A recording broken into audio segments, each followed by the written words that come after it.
This is the Smoky Mountain Bigfoot Festival in Townsend, Tennessee, and the speaker is Ron Morehead. Answer, Mr. Ron Morehead, producer of the Sierra Sounds. He's been known for decades for his worldwide research and his recorded interactions with the Bigfoot Sasquatch. To date, he comes closer than any other researcher to having a complete body of evidence. The Sierra Sounds, the only Bigfoot recordings that have been scientifically studied, time-tested, and accredited as genuine. To answer the mysteries that he and his hunting buddies experience, he began to delve into modern science, quantum physics. He's an author, a researcher. Like I said, ladies and gentlemen, give your hands together for Mr. Ron Morehead. Ron.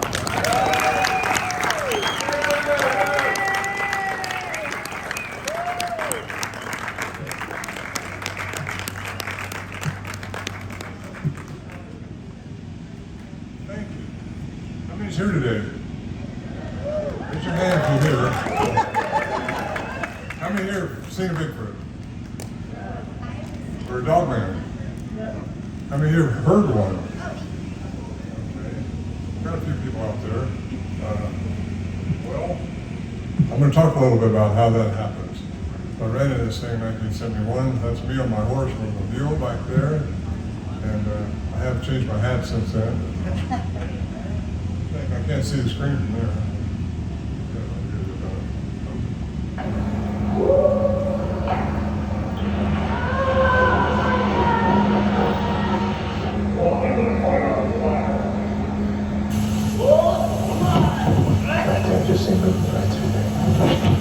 That's the night I saw one in 1974, after we've been interacting with it since 71, in the high Sierra Mountains of California. And before I get into that, let me mention something here by Edgar Mitchell. He's one of my heroes. There's no unnatural or supernatural phenomena. When there are very large gaps in our knowledge of what is natural, we should strive to fill those gaps of ignorance. And that's what I'm trying to do today, because I think the flesh and blood only people and the scientific people don't have to be miles apart, because it all comes together, in my opinion. I've been researching this longer than probably anybody here, since 1971 actually. It took me on a trip to all over the world. Anyway, I witnessed the sounds, heard the chatter, and saw the...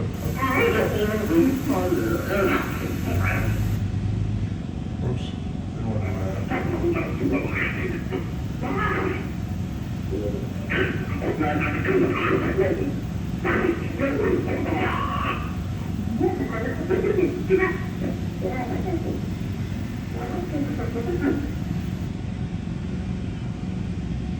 I ever heard anything like that? Anyway, I was up there with some other hunters. We're 7 miles in the wilderness, and quite an adventure really, because they started coming into our camp. We weren't looking for Bigfoot. It was a hunting camp. Anyway, need my mouse. Anyway, they left their huge voices. That's all we could capture. We tried to capture pictures more and more. They were very close to us at times. We were inside the shelter. But you got to be careful. I might change your conditioning here. We've all been conditioned with the parameters of a certain knowledge. We learn how to learn with our 5 senses. We learn our hearing, our sight, our feelings. Those things are Newtonian physics. And it's all based on what is material, physical, and measurable and predictable. Quantum science is a little bit different because it gets into what's outside of that, because we only see within certain frequencies. Everything's energy, frequency, and vibration. Everybody understand that? That's easy. Quantum physics is not hard, really. It's just hard to understand. Anyway.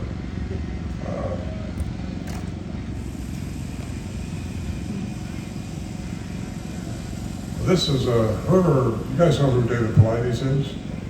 Yeah. He wrote the foreword to my new book, which is over there called Bigfoot Unveiled. And I took him up to our camp in 2018 to do a filming. He's the only one I've ever taken up there to do a documentary type of deal. And he put that out as a 401 DVD. How many have seen that video? A little higher sometimes. It was fun. We was up there for 8 days, and I didn't know for sure if the meal team was going to get back to take us out or not, because California was on fire at that time, and it was Bigfoot's heading towards us. But here's a little 1 minute section I'm going to show you of that trip, which a lot of people think we just backed up to some farm dirt road or something, put up a six-pack and had a fun time, but that's not how it happened. It's quite a trip in there, but this is a little 1 minute, it gives you about a 5-6 hour trip.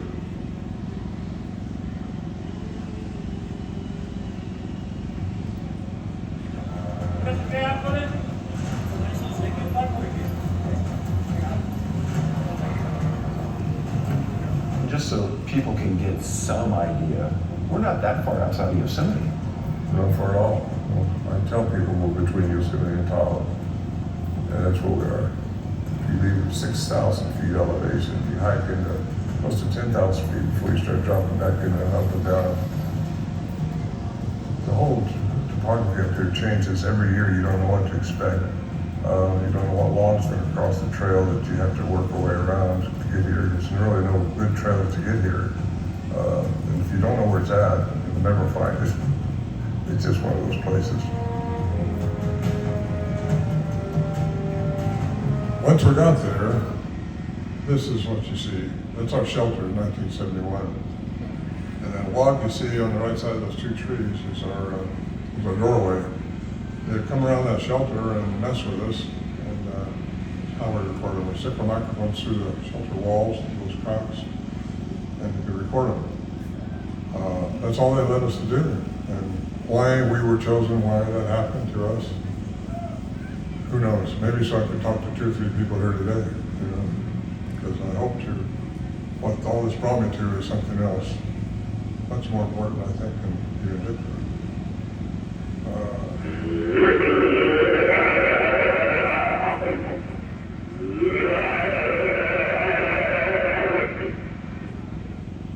That's a little aggressive. That's what they sounded like in 71 and 72. And we kept coming into camp, and they would come in at nighttime and mess with us like that, and started recording their sounds, and it was quite exciting. It all stopped kind of in 1976. The close-in stuff did, not the enigmas. There are enigmas associated with these things. Anybody had anything strange happen when they were around these? Nobody had anything strange? I had something strange happen. We all did up there. There were 6 of us, 5 of us. One guy wouldn't go back.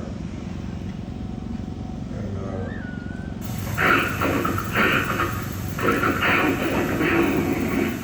these are actual sounds that we tape recorded at the Sierra camp.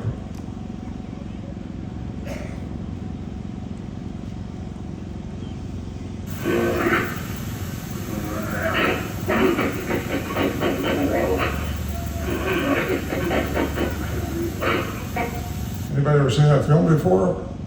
Oh, I knew I'd get some action out of that one. That's the Patterson Gimlin film, made in Bluff Creek, California. That's Alan there, and me, horseback going into camp, and Bigfoot took the picture.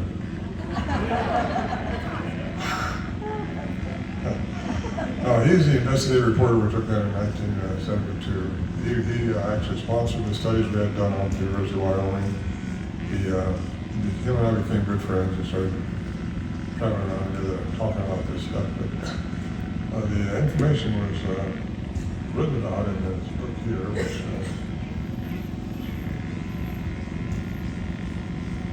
here was an officer in Vietnam, saw action by the way.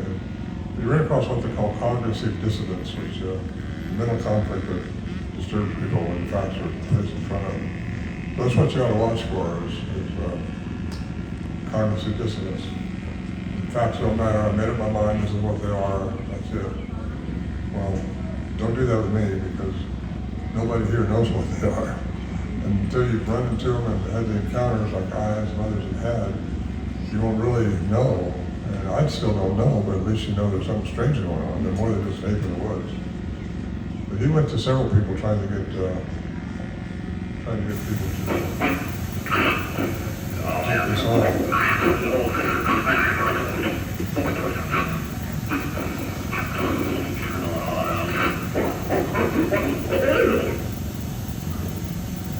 He wrote our account in a book called Bigfoot. Anybody here have that book? I guess I'm the oldest one here, aren't I? Anyway, just making a statement.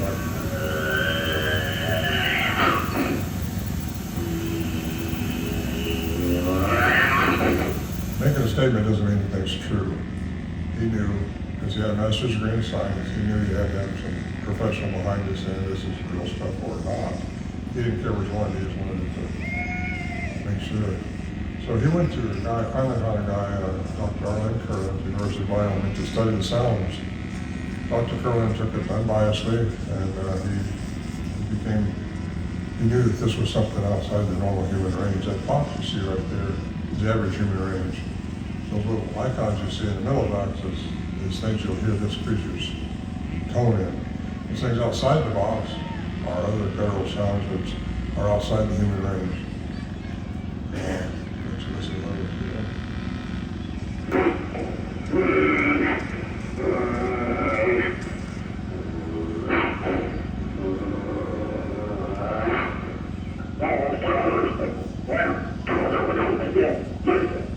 Is that moo tail in there?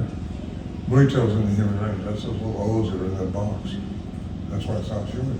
We had scientists listen and went, oh, those are human, those are fake. No, you can't just listen to him. You got to do what he did. He's a sound engineer, professional sound engineer, and written over 100 papers. He's a very top-notch guy. And anyway, without knowing,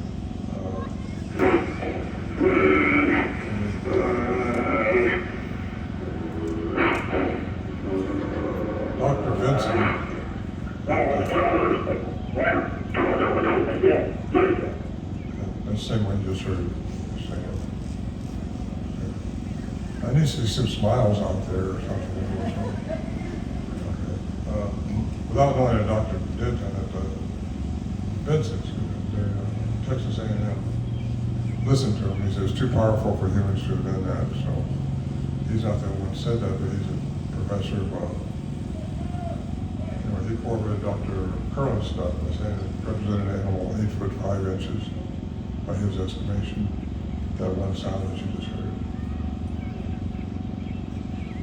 And he wrote a book called he wrote his paper in a book, Man Like Monsters on Trial. And anybody got that book?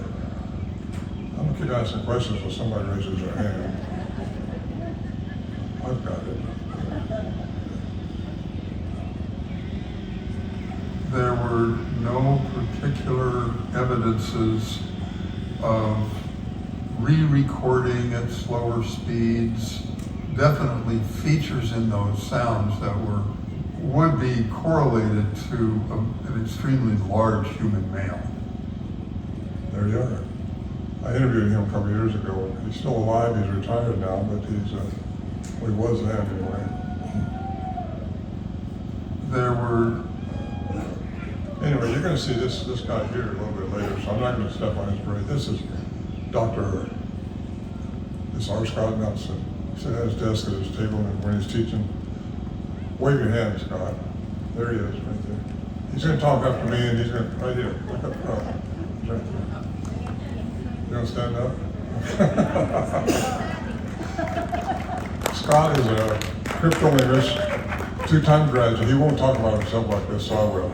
Just for a minute. He's a 2-time graduate of the Foreign Language Institute of Foreign Languages, something like that. Anyway, he's been vetted thoroughly. Got a letter from them saying if he's a 2-time graduate, he's more than qualified to study these sounds. He studied them and come out with a transcription code.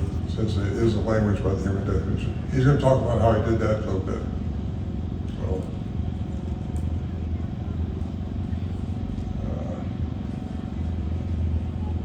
there it is. That's who vetted him.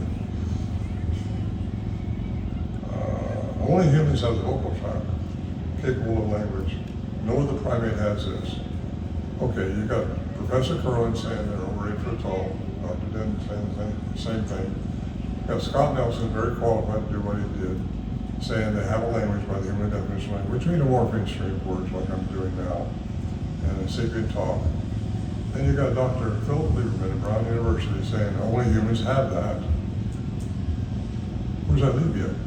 They have a human component, or wait, a Bigfoot component, one or the other. But I get into a little more of that here as my program goes on.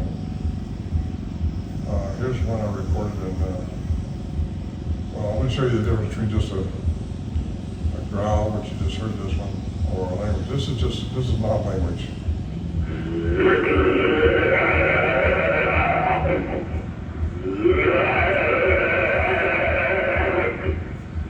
It's kind of an aggressive get out of here sound, isn't it? Might have been what they want though. We didn't get out there. We all had guns, it's a hunting camp. None of us were looking for Bigfoot at the time. We're just up there hunting and enjoying this stuff, whatever it was. This is language.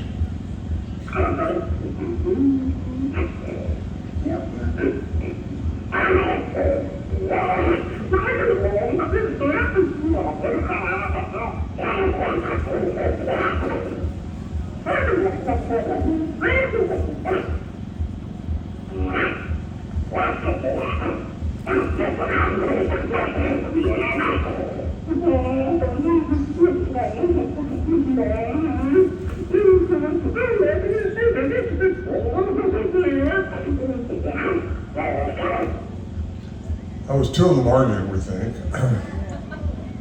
And another sound expert listened to this years ago before Scott ever got a hold of them. She said there's a male and a female, and the female won. Just what I tell you guys. Anyway, that's me and my little sock hat. We all had Sandra Crest back in those days.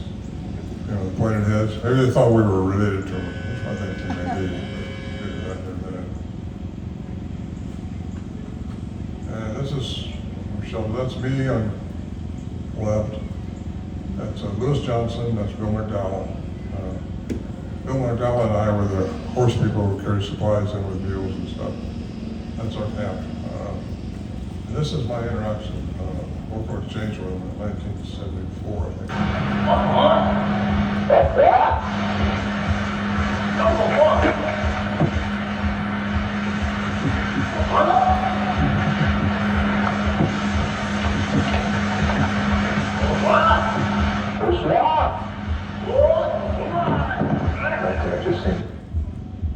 That's the night I started interacting with them when they came around us when we were outside the shelter. Just me and the other guy were there, Bill, and they'd never been that bold before. Usually they'd wait till we got inside the shelter and start messing with us, but they do mess with you, by the way, because they think we're smarter than them.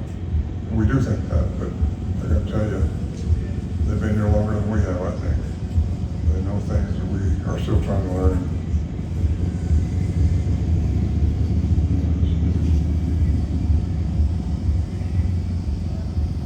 Having language implies sapiens. We're sapient beings, Homo sapiens sapiens. That's who we are. Wisest of the wise. I'm not so sure about that, but that's what Homo sapiens sapient means. And, who came first, us or them? That's a good question you should ask yourself. Have they been here longer? Who came first? What are they here for? Are they flesh and blood only? They're flesh and blood, absolutely, because they leave tracks, they eat food, they procreate. And they're like us in a way. They're like a people. At least, now, I'm talking only about the ones we recorded and interacted with up to the Sierras, which were not human. They left huge tracks and they were there. But anyway, is there more to them?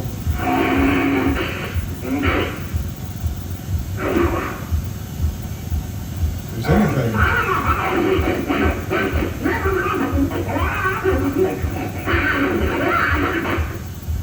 Is anything just flesh and blood?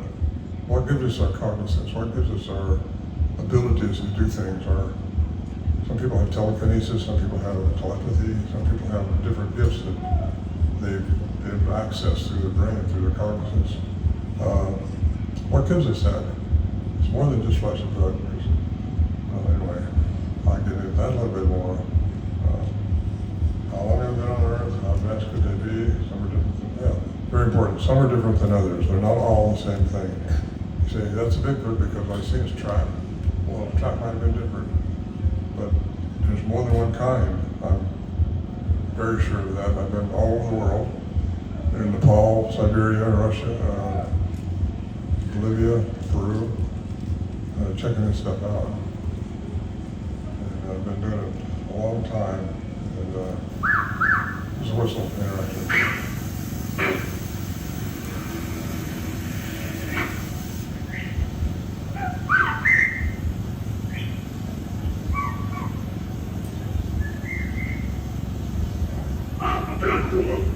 That was a human interacting with these things.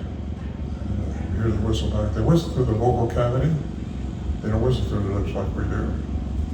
Interesting. They have very unique vocal ability. We're all trained in classical science. I mentioned this earlier. Newtonian physics in 1687. We've been trained and brainwashed into thinking that this is real, this is not real. This is what is happening, this is what's not happening. We've all been conditioned. From the time of birth, you've been brought up to think what's right and what's wrong.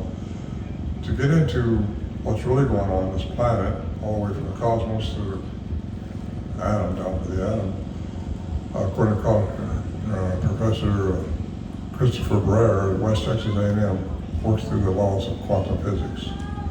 And not just the laws of Newtonian physics, because that's our three-dimensional reality.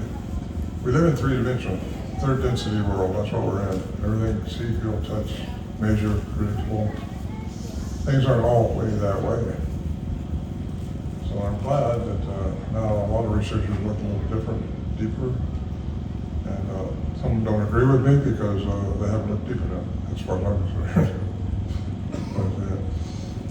but most of those researchers have not had an experience, not experienced the phenomena that I've experienced, many other guys out at that camp. And very strange stuff had happened. One time we thought our camp was being torn apart outside the shelter, and look out there later, nothing's changed. We thought our barrels were being torn up, and all that stuff, nothing changed. Other times I thought our big tuning fork was up. This is outside in the daytime. We never find the source of it. A lot of strange things happened up there.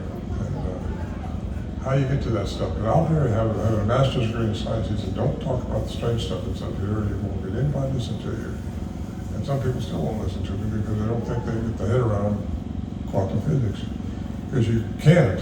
I asked when I was just a young boy, how far is it to the end of the universe? Everything's measurable. Who can answer that?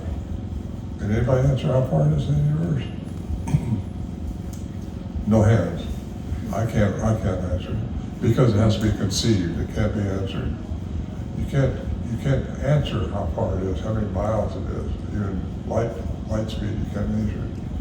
You have to conceive it. That's what quantum physics is, because you see it in the micro world, but it's been established that it works out through the universe. The laws of quantum physics, and that's established also by CERN in 2012 when a particle changed into energy. And I'm going to get into that in a minute. We now know that classical science is not complete. Open minds can learn. Okay, I assume all you guys got an open mind now. Do you? Oh, please raise your hand. There you go. Okay, I can follow that one. Thank you. Oh, I did that. Know your human limitations. We only see within everything's energy, frequency, and vibration. Everybody agree with that? That's science. So if everything's energy, frequency, and vibration, we only see within certain frequencies. The 430 to 770 terahertz, that's our frequency of light. That's what we're seeing now. If it was all dark out here, you wouldn't see this stuff.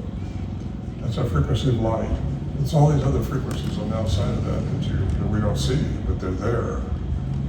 We don't smell as good. Our olfactory scent is not as good as a bear's, but they smell 20 times better than we do.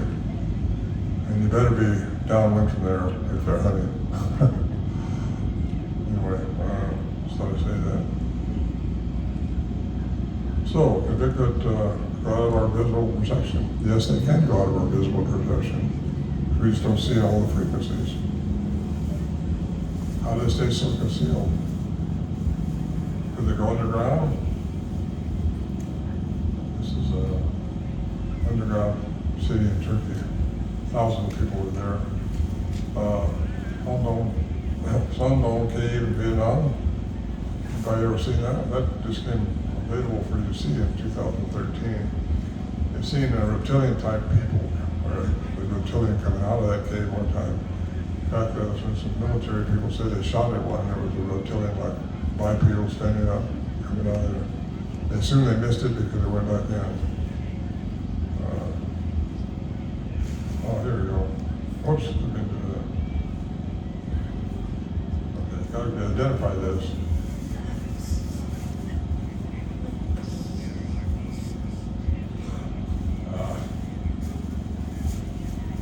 Okay, let me think that's a Bigfoot swimming down there. It's a mermaid, just thought that. It's a mermaid.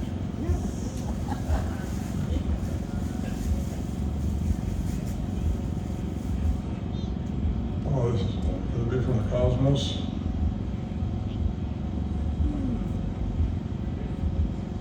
Some people think they're alien altogether. This is one of my trips to visit the Americas. I've been everywhere, but this is going all the way from Alaska down into South America on an airplane. And I visited the Yucatan quite thoroughly, and my biggest trip was, oh, that little picture there on the left is when I was in Port Log, Alaska. Alaska killed a Bigfoot. Anybody see that? Oh, good. Yeah. That was fun.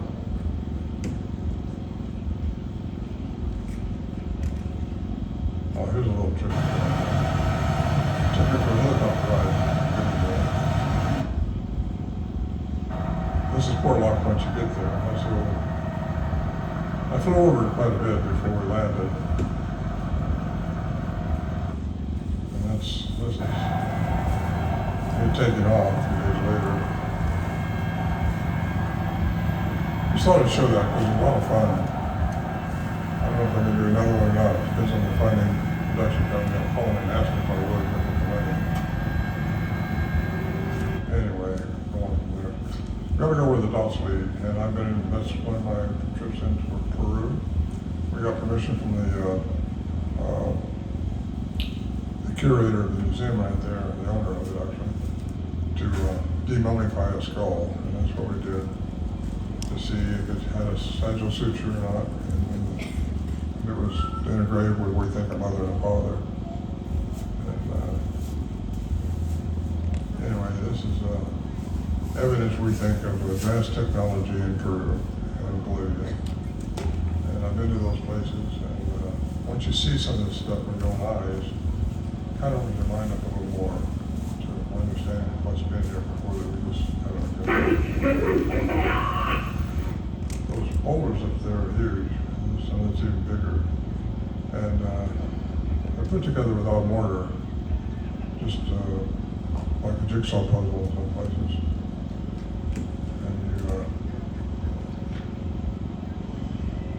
That's L.A. Missoula and Brian Forrester. He's digging around on a private property there, found that.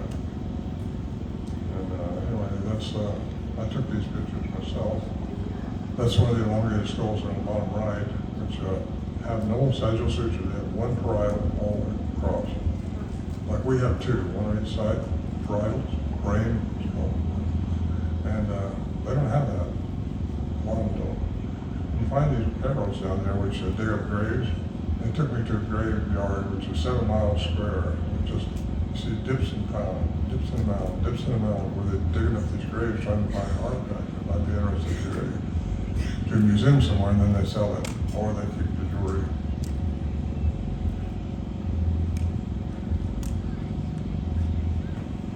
So what I try to do in these programs is bridge the gap between Newtonian physics and quantum physics. Because you have to live in this 3D environment that we're in. We're in 3 dimensions, third line of densities. But there's more going on, a lot more, that we need to understand that's there. And if you can get your head around that, there's just more that you don't see. There's more going on. And that's where quantum physics comes in. And it has unlimited possibilities. It's only a little over 100 years old. Dr. Plack got the Nobel Prize in 1918 for quantum mechanics. And, okay, anybody ready to go down a rabbit hole with me? Yeah. It's rabbit hole time. Okay, here we go. What pill do you want? Red pill. I heard red pill. Okay. Keep your mind open. Here it comes. Quantum physics is not pseudoscience, it's not the woo.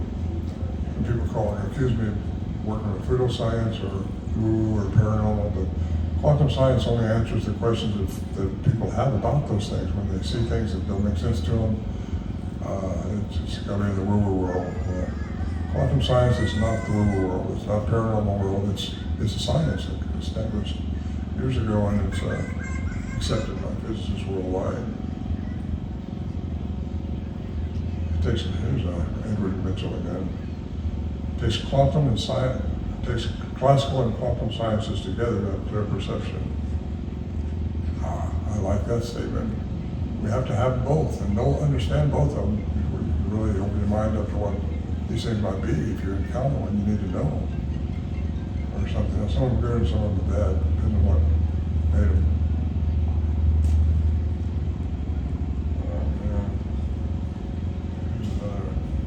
Everything is made out of energy, frequency, and vibration.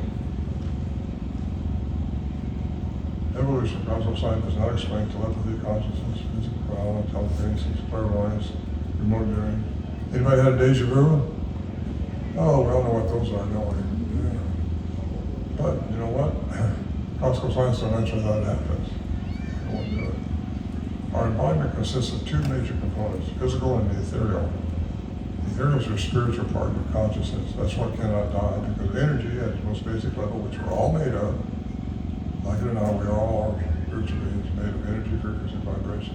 Einstein said you find the frequency of anything, you change its matter. That's how I think a lot of miracles are done.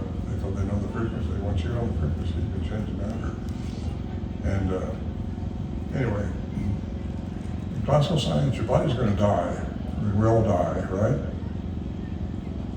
But I think they're not going to die. The inside of you, what you really are, the ethereal part, spiritual, is not going to die. It just goes on. Changes form, according to Einstein, according to quantum physics, just changes form. So, religion, if you're religious, you think, well, I'm going to go to heaven. You change form. Physicists will say, I'm going to change form. They don't know where you're going to go, but it happens. It's going to happen to each one of us. And that's why we need to know about this stuff, because your future depends on how you can treat your own vibrational frequency. Because some of the giants also have these strategies. I think so, because they are part human. It's what I dealt with, part human. And just explain the difference between the energetic body and the physical body.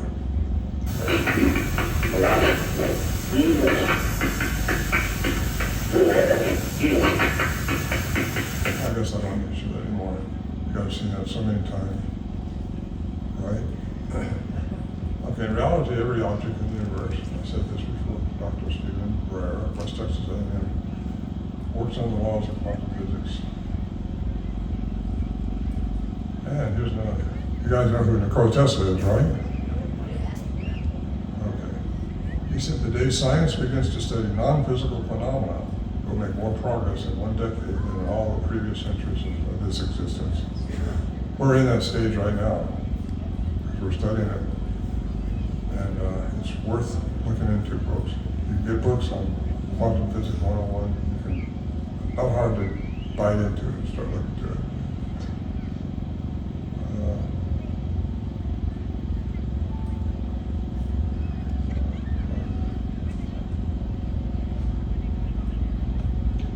I like this one. This is Dr. Plack, who got the Nobel Prize in 1918 for quantum mechanics. He said, science changes one funeral at a time. Because you got to get science. Now, science, I know why these guys are in that field. They're academics, and they think everything has to be within their parameters of study. And it does. They'll lose their tenure, they'll lose their academic colleagues, they'll lose respect. So they stay within this box of quantum or classical science. And until somebody fresh comes up and starts looking into it, I know there's a few doing this, by the way, looking into how all things work. You won't get a finger on this element. I was just interviewed by Warner Brothers from the UK a couple days ago, and they're going out to the ape in the woods, and I said, "Where are you find them?" That's just an accident. Because they find you. Depends on your vibrational frequency, your personal vibrational frequency, what your attitude is. So, do we throw away the Native American mythology? say they live in two worlds, and there you are. And I also say that they, beings who can disappear. Can anything disappear? Yeah. You throw away these stories, or is there core truth? There's a core truth. Everything is energy, and that's all there is to it, and that's the frequency of the reality you want. You cannot help but get that reality. That's all I really get around. Bigfoot could be a frequency that will allow them to go out of our free perception. What I witnessed up in the Sierras and what Scott has recorded, what we recorded, they have local mechanisms that's much superior to humans. Much, they go way high and way out, way below and within our local range. So my question has always been, maybe they can create the frequency that will allow their matter to turn into energy. That's what I wonder about. And they could disappear. Let's answer that question. Anybody ever heard of this guy? He's a well-known scientist, but he's not very, anyway. He got the Nobel Prize in 1933 for energy, matter, interchangeable, antimatter, it's called. That's why I mentioned earlier, matter and energy are interchangeable. So, mass and energy are interchangeable. That's just a fact. Matter can disappear. So you wonder how these trackways stop? That's Scott Nelson there. Got the hat on the left. One's my granddaughter, one's my daughter. My daughter had a sighting that morning. That's the trackway right there, which you can see. Like the trackway, we found it. Very deep. Scott couldn't even make an impression. He didn't fall left there. Very heavy, whatever it was, but the trackway stopped right there where my daughter is. And I looked up the tree, we looked everywhere, thinking, where could it jump to? Where'd it go? Well, if it's matter can change into energy, it won't have density anymore, and it will stop leaving the track. How do you like that one? That's pretty cool.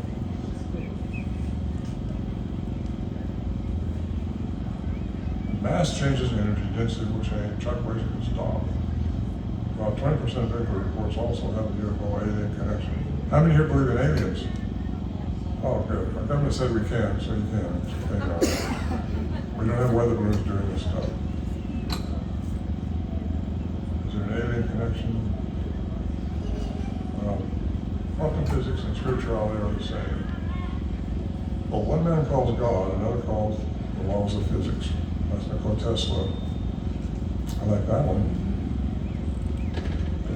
They are synonymous. Paranormal, supernatural, and miracle, those knowledge, and usually be answered with the science and quantum physics. You cannot discard spirituality because you don't like some religions. A lot of people dropped out of religions because it didn't make sense to them, and a lot of times it doesn't. And the science without religion is lame, religion without science is blind. That's Albert Einstein said that. And some of my thoughts, I kind of told you my thoughts, so I won't spend my time on this, I guess. I'll go through my place. I think some of these things are more human-like than others because they've been crossbreeding with native and indigenous people, and that's diluted them down. They're more human-like. Maybe they don't have or have recessed that have attributes they were originally designed with. If we were originally designed to have more than what we're showing right now, I'm going to tell you, we're all very important people. You don't realize how important this human race is. We're made in the image of something very high frequential. That don't mean often. That means high level of frequency. And that's where I get into the possible Anunnaki. Anybody ever looked into the Anunnaki, who they were? The sky people that came down to the Sumerians and Mesopotamia. They were interacting, and the other ones, I think the Bible talks about that, and fallen angels, the ones that are in bed with humans. These things did that, and created huge giants that were divine. So anyway, you look into the cuneiform text and look deep into it, because it's one of the first languages ever discovered. And there's over 10,000 clay tablets with this language in it. Well, what kind of person doing that? And you find this true story of how things really started and how it fits with the Bible, because you read the first and second chapter of Genesis, you say, wow, it happened over thousands of years. But you got to dig into this stuff before you're going to really bite into it. It's fun once you start, though.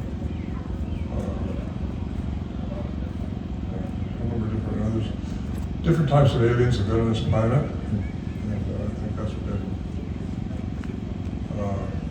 corroborated, maybe, that's the word. Well, a lot of people say the same thing.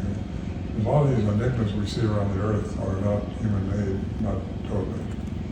And, I think it's responsible. That's where the Anunnaki comes in. They can change the matter of the energy. Mind speak. Anybody heard mind speak? You know what that is? Okay, that's when they can get on your frequency. And you'll think somebody's talking to you. And so I've never had that. People ask me, "Ever mind speak to you?" I can't say I have. I'm too analytical. I always have to try to figure things out. And when they were talking to me back in 1974, those recordings you heard, I didn't know that. I thought they were just messing with me. So I was trying to mimic them. And it just, we'd have known. If I'd known what I knew now, I would have done things differently. But I didn't.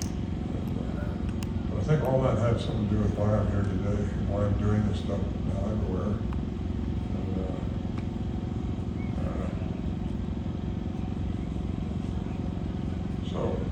Humans are special. Aliens and Sasquatch are not superior to humans. They have a different level of consciousness. They understand and use vibrational frequencies and energy, the laws of the universe, quantum physics. Have compassion raises your frequency. Let go of ego. We gotta have compassion for others. That's how you raise your personal frequency. That's how we get our 3D dimension frequency. You have to raise your vibrational level. And how do you do that? Do that from thinking, doing good. Don't be a victim of anything. Don't look down on anybody. Say, when you're going to say something like you want it, not what you don't want. Very important to treat things with love and compassion. And when you do that, you raise your personal frequency. And that will get you from the third dimension up to the fifth or sixth at some point. But we're made to be ninth-dimensional beings, in my opinion. That's what the Anunnaki were. We were formed in their image. Not all Anunnaki were bad, by the way. It's just how many billions of them there are out there in the universe, but a lot of them are good. And know how special you are as a human to have been given the opportunity to have earthly experiences. And we all have issues coming up. I mean, I had brain surgery 7 years ago. Left me with a little balance issue. Yet I got to be happy about it. I used to jump logs and creeks and everything else. But, somehow I'm down to walking with this and wobbling a little bit and other things too. But you can't be considered yourself a victim. You're here with the experience and to learn from it. And once you learn and respond to it properly, you're okay. Out of time. Am I out of time?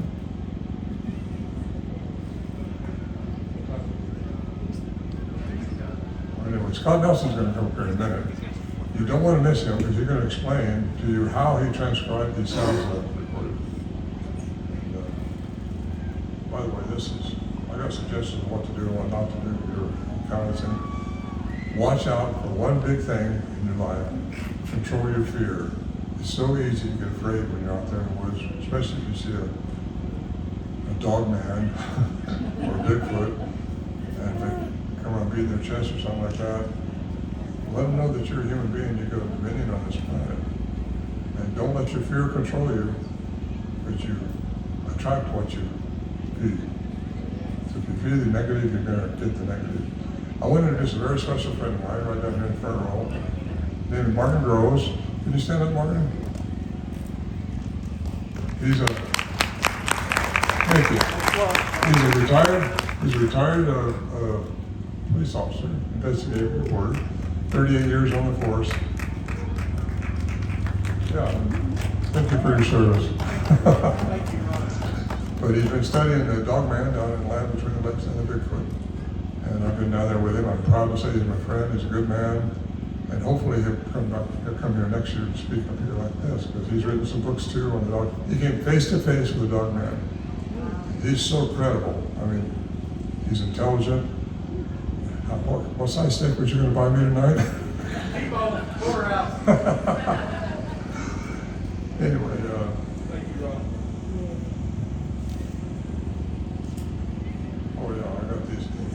ins and outs of what to do and what not to do.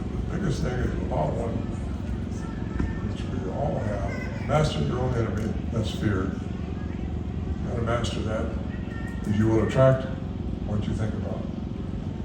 If you think about the negative, you're gonna attract negative. That's the law of the universe. Don'ts, there's those two. You read my books and you'll have a lot of this stuff, but I'm running out of time with it. Yeah, they will toy with you, they mess with you. They will follow you alongside when you're walking out or something like that, making noises or something. You know something's there, but you don't know why. This is my second book right here, now available. It's Parton Bigfoot, and I've had that out for, I don't know, 3 years. It gets into the enigmas associated with these things that I and the other guys ran into at the camp. And believe me, there's a lot of them. And it's the science behind what answers that. And I think we need to understand the science. There is a science that answers the enigmas up there. It gets into a lot of stuff that I'm going to talk about today. This is my chronicle here. I think I have maybe 3 or 4 of those left over there. Anyway, it comes with a CD download if I got any left. And you can hook onto the link and you can hear the sound I'm talking about when you get into the context of it. I've sold in there many copies of those.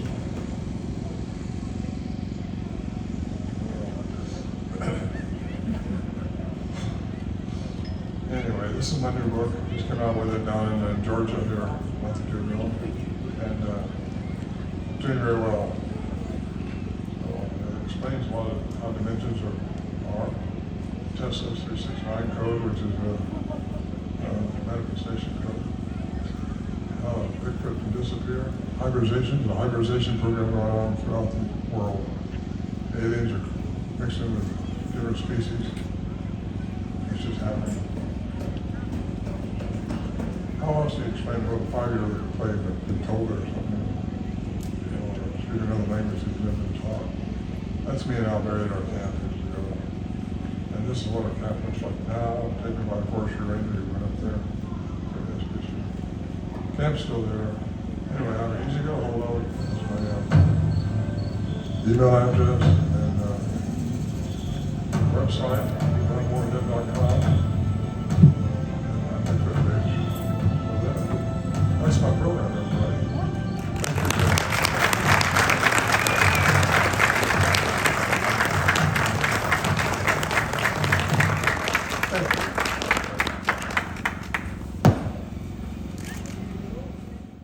Thank you for watching, hitting the like button, leaving a comment, and sharing out our videos. Appreciate it so much. Have a blessed day.